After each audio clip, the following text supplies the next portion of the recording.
The intention from the first stage is just to create an iconic building which is occupying the best location in Oslo.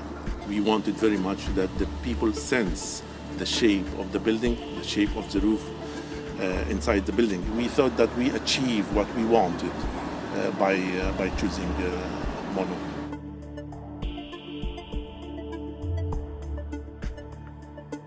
And that's what really I like it very much, because to get the distance consistent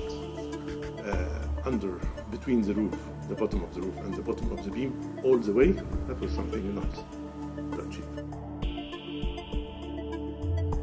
But we wanted the ceiling to be in the same manner like the walls, to be calm, white, smooth, neutral.